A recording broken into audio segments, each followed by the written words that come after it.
Good evening, you're watching The Digital Age, and I'm James Goodale. You know, the bloggers have been really picking on mainstream media, MSM. Dan Rather went down, Newsweek went down. The list is long. I want to talk about bloggers and mainstream media tonight, but I want to turn it around a little bit. I want to ask, are bloggers as trustworthy as mainstream media? And here tonight to discuss that question with me is Rebecca MacKinnon, who reported for CNN from China. She then became a blogger, and she presently is at the Berkman Center, where she does whatever you do at the Berkman Center and blogs, and we'll hear about more about that in a minute. But first, let's see what you looked like when you reported for CNN. Sure, if you want.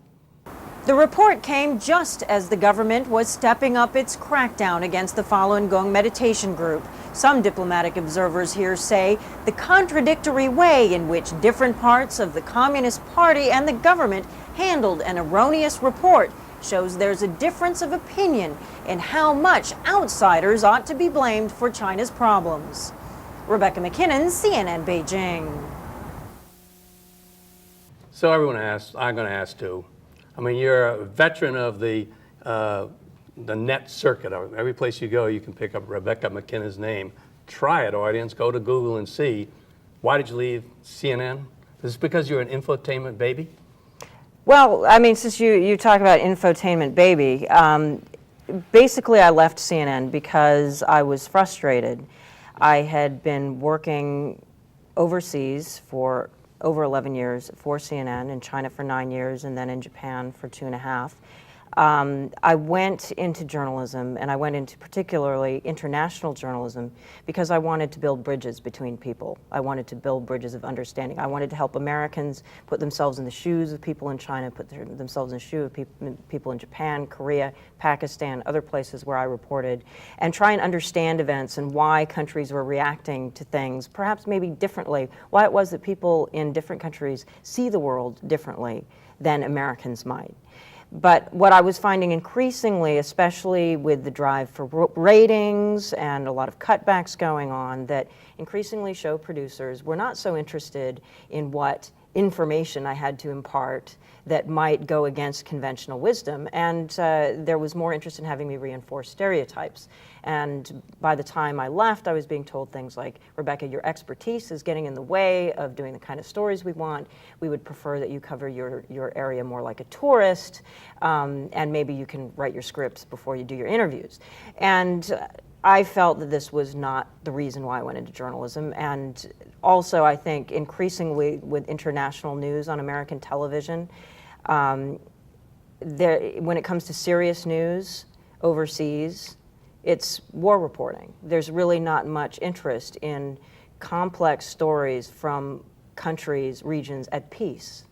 So therefore, you get, if there aren't guys in turbans with AK-47s running around blowing things up, it's not an interesting story for the networks increasingly. And so, you said infotainment babe. I mean, it really looked like my career was going to have to go in one of two directions. If it would, it was a pretty good career. I was Beijing bureau chief and Tokyo bureau chief at a very young age. But to go anywhere from there, it looked like I was either going to have to be a war correspondent or an infotainment news bunny. And that serious journalism from nations at peace was just not something that there was interest in. At the same time, the reason why I became interested in blogs was that I discovered, particularly around the time that the U.S. went into Iraq, we were starting to see these blogs. There was a guy in Baghdad who had set up for free on blogger.com a site where he was every day talking about what was happening around him, how the people in his neighborhood felt about the impending bombings and then the bombings and what was going on. And there was initially some question as to whether or not he was who he claimed. That later got cleared up that he was who he claimed to be. But this was a way for an individual who was not in Iraq to get to know the perspective of another individual on the other side of the world without having to wait for a reporter to quote the guy or to put a soundbite up on television. And this is kind of the media revolution, in that journalists as intermediaries have lost a lot of power and control. That, before, if you wanted to know what a Chinese person thinks, you had to wait for a journalist to report it, or you had to be privileged enough to have Chinese friends or travel to China. Now you can go to blogs where Chinese people, in some cases writing in English, are talking about their perspective on events. And yes, it's a very personal, firsthand perspective, and I don't think it's a replacement for objective professional news reporting, but I think it takes you there and puts you in the shoes of people in a way that you don't get from news reports, especially because increasingly a lot of parts of the world just aren't covered. And so anyway, about 2 years ago, I went on leave from CNN. Initially, I was just going to take some time off, do a fellowship at the Harvard Kennedy School, and then go back. But I became so fascinated with what's happening on the internet and how this is really, I thought, going to revolutionize journalism, revolutionize media, that I decided that rather than, going back to sort of being at the beck and call of my producers doing stories that I thought maybe weren't the real story, that I would try and be involved with figuring out where this is all going and perhaps maybe helping to shape and influence where it goes in a good direction. So I'll pick up the threads of the story there, and you started a blog. Yep, and I did. You now have 3 blogs, and this is a little bit ancient history, but the first blog you started was called North Korea Zone. Right. And I want to show that up on the camera so everybody can see it. Your present #1 blogging interest is Global Voices, and you also have a blog called Our Conversation. What was it like starting up a blog after you'd been a reporter? That must have been a strange experience. That was very liberating. It was liberating. Yeah, incredibly so. Because when you're having to do your 2-minute 30 TV spots, you leave a lot out, right? So with North Korea Zone, I set that up as a place to exchange information and discuss issues related to news on North Korea. That it's a very complicated issue. It's really almost impossible to get into all the factors going on with North Korea's nuclear crisis and so on in a 2-minute story, especially because usually those factors include about 5 countries, and a TV producer only really wants you to talk about 2 of them because they're afraid that the listeners and viewers will get too confused if you mention too many things. And so I thought, a blog was a great place to put out, hey, the so-and-so is reporting this, and so-and-so is reporting that, and this other person has just come out of North Korea with this first-hand account, and here's the link to that. And these things don't add up, and let's discuss it, and let's dissect it, and let's try and figure out what this means. And yeah, it's a way of drilling down into a story, and you don't have millions of viewers the way you have on CNN. You might have 500 or 1,000 of readers per day, which is what I had with North Korea Zone. But the people following the blog were people, a lot of journalists, a lot of people on Capitol Hill, people who follow policy. And I was finding that discussions that I and my readers in the comments were having about North Korea-related events were having an impact on some of the stories people were doing related to North Korea and on some of the policies that people were discussing. And so that while I wasn't having this huge mass impact, I was able to have a specific impact. Narrowcasting. Narrowcasting. But what I don't know, tell me what I don't understand. How did anyone find your blog? There's blogs have created some horrendous rate, 1 blog a minute or something like that. There's literally millions of them. A lot of people were finding me through Google. They were doing Google searches on North Korea and specific topics, and they were winding up on my blog. And one of the things about blogs is that they have so many incoming and outgoing links, because what happens if you post something on your blog that a number of people find interesting, who also have blogs. They'll all link to you. So it kind of virally spreads around. And there's actually a chart I like to show at presentations that kind of goes like this. And there's like this long tail, and then there's mass media up here, and then there are all these blogs with audiences of a few dozen people, sort of way off in the long tail. And what happens is you'll have a conversation or something interesting that'll come up on a blog out in the long tail. And then, blogs with slightly larger audiences will link to that. And then blogs with slightly more sizable audience will link to that. Well, yeah, it's a web of links across. And so stuff will spread virally. And then suddenly a reporter who's following a certain number of political blogs or foreign policy blogs will see the link going back to your blog. And then they'll do a story about it, and before you know it, it's in the mass media. And this has happened to me quite recently with my personal blog, Our Conversation, where I've been talking quite a lot about China and censorship issues, that I would link to certain very specific cases of censorship going on in China in the internet, and then other bloggers would say, hey, Rebecca MacKinnon just found out about this thing. This is, a huge concern. Microsoft just went and censored this Chinese blogger, and then everybody's linking to it, and then virally, it becomes a huge conversation. People are emailing the link around, and then journalists pick up on it, and it gets in the media, and it becomes a story. Do you feel that you're chained to your blogs? In other words, before you were a blogger, you spoke anonymously. But now you have all these people that perhaps you think depend a little bit on what you're saying.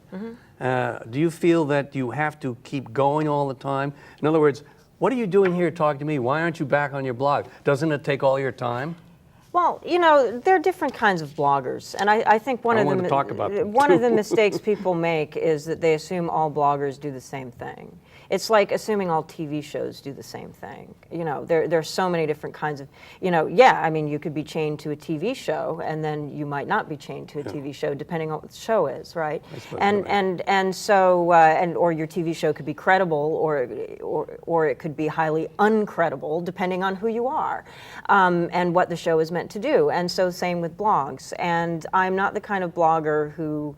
There are some people with blogs who are in the habit of posting several times a day on all kinds of things and feel obligated to do so. On my own personal blog, I post when I have something unique to say, and I get into a bit more depth, and I may go for several days without posting. But not more than several days. Well, it depends. How do you take a vacation? Don't answer. This is a complete misperception about blogs. Most bloggers are not posting every day. They're not. It's only a very small percentage of people who are on their blogs all the time. And again, it depends on what you're trying to do with your blog. Because with my personal blog, I use it as my space to share ideas and information with people who might be interested. I'm not trying to gain a huge mass audience. I'm not trying to make money with my blog. I am trying to enhance my reputation as an expert in certain areas. But that's very different than trying to be a 24-hour news service, which I'm not trying to do with my blog. There are some other bloggers who are trying to do that. I'm not. And so, I post when I want. And it's much freer than when I worked for CNN, when a producer could call me up at 3 in the morning and force me to go do a story I thought was idiotic. Okay, let me turn this around, because this is the positive side of blogging. Because we have a highly qualified person who's doing very serious stuff on her blogs, or his blogs, if the case may be. There's a whole world of blogs out there, and I want to turn it over and look at the other side of it, and whether these blogs are reliable. Perhaps a good example of the unreliability of blogs would be the bloggers' report following the last presidential election that the exit polls showed that Kerry won. Right. And so my question is, what do you do about false information on the blog? Well, as a journalist, you got to look at a blog as a source. So if some guy you interview says, I heard from the exit polls that such and such and such and such, you check it out. Caveat emptor. You don't believe anything until you've verified it. And this is the case with a Wire story that comes out with breaking news, and it's the case with blogs. But I mean, a blog is just it's a cheap web page that any individual can put up. And no, you shouldn't trust any source of information, be it a TV show or a blog, until you know something about that individual who's either running the TV show or running the blog. Whether they have any credibility. How do we know that this person has any idea what they're talking about? And until you have some judgment about that, no, you shouldn't believe anything they write. And I don't think anybody should believe anything on my blog until they've verified that I'm a credible person to talk about what I'm talking about. And so I think this is one thing that people kind of confuse, is that I think actually most blogs are not claiming to be the same thing as the New York Times. It's more like conversation and rumor swapping. And again, you have to triangulate. You have to, if anybody who's relying on one or two blogs as their source of all information is crazy. Let me read what the Poynter Institute has said about bloggers. Bloggers in particular are loose cannons when it comes to information that established media seeks to control. Mostly independents with no corporate masters to abide, and often with no traditional journalistic training or standards. Sure. Now, your answer to that criticism is basically you've got to know who your sources are. But is that really, does that really work when you have zillions of blogs up there churning out all sorts of information, some which is terrific, as in your case, but others which are just absolutely false? I get the sense that you're trying to, sort of prove that, blogs are not a credible thing. It's like saying people are not a credible thing. Look. I'm trying to establish the level I of run credibility. a site called Global Voices Online, globalvoicesonline.org, and what we try to do is to be a clearinghouse for conversations happening on blogs outside the United States and Western Europe, because we think that's sort of, there's a need to fill sort of a gap. We don't think American blogs need any more attention, but we think it's worth kind of helping people find credible bloggers in other parts of the world. And it's very, very interesting because we have a network of bloggers who supply us with links to what they think are the most interesting blog posts in Iraq or in Malaysia or whatever. And one thing is really, really clear, that most bloggers do not consider themselves journalists. And they do not want to be held to the same standards as journalists. That they are people who have an opinion or who have a perspective, and they're talking about it. And they think their perspective is credible. They might have information that's unique. They might have eyewitnessed something. They might commit certain acts of journalism at certain times. But they consider their blog to be their conversation space. Yeah, in which information, is part of the conversation. But it's, again, you have to know, you can't say, again, I come back to the same analogy. We could be having the same conversation about TV talk shows. Why should anybody trust TV talk shows? I mean, it's an overgeneralization. There are some TV talk shows that I trust tremendously. There are others that, I'm not going to believe a single word that's said on that show. And it's the same thing. You can't overgeneralize and say, blogs are useless or blogs are useful. No, I've got a different point. This is the first time in history where we've had the printed word, blogs are print, the printed word distributed in such volume. Right. Individually. Okay, so it's a whole professionals have lost control. It's a whole new phenomenon. Now, the protection we had in the past with respect to accuracy depended on really an entity, not a zillion people. And so you could deal with the entity. Now you have a zillion people out there saying a zillion things, including a wrong statement about the election. And I would say the bloggers, generalizing again, have said a lot of wrong things about mainstream media. Sure. And have caused mainstream media to take a dive when they shouldn't have taken a dive. Well, this is the other thing. I think if there's wrong information going on the blogs and journalists report it as fact, that's the journalist's fault, doing bad journalism. And they should treat what bloggers are saying like. Yeah, but the bloggers talk to each other. Yeah, They but don't have to talk just to the press. no, So no, have but you millions know what of I'm people saying? with, I mean, with the wrong facts. Right, no, that's very true. And it telescopes wrong facts, but in some cases, in other cases, it telescopes actual information. understand. Now, I think we're kind of in a chaotic period right now. I was going to say. Because this is a very new phenomenon. Media has become democratized in a way that nobody's familiar with. I think the viewer slash user slash reader out there is feeling very overwhelmed and doesn't know what to trust. And I think over the next few years, we're going to see websites and other forms of media emerging that act as clearinghouses and help you figure out what you can believe, and who are culling the web and the blogosphere for what those conversations are, and then fact checking on stuff and saying, you know, here's this story coming off the Iraqi blogs, and we checked it out, and this aspect of it is right, and this aspect of it isn't. This is another form of journalism that really needs to happen on top. I mean, and that's like Global Voices in a way. Which is in a way. I mean, we don't have the manpower to go in and fact check what's happening on all blogs around the world. But what we're doing is that we have this sort of set of bloggers who are considered credible in their regions, and that they're kind of linking to what they think are trusted sources. So yeah, we're trying to develop that model, but this is why. You know, there are some bloggers out there who are like, yeah, we're going to destroy journalism, and, you know, MSM is dead, and yay. That's completely ridiculous. But and that would there. be, well, sure they're there. Well, you know, But what do you do about them? well, they have a right to say whatever they want. But you know But what? even if they're even if they're false. Let me Oh, finish. sure, Yeah, sure. You know, but it's a free market of information, and I think, you know, bad information, you follow it with good information. What are you going to do? Censor them?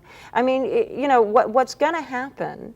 And this is why journalism is going to survive, I believe. And it's also why we need professional journalism to survive. Because yes, you have this huge conversation happening out there, but ultimately the market really wants some credible sources that can help them figure this out without having to spend all day triangulating to figure out who they can trust and who they can't. So ultimately, you are going to have filters. You are going to have professionals you can rely on to sift through this cacophony, which is why, you know, right now we're sort of in this period where, you know, and mainstream media has come under attack for some legitimate reasons.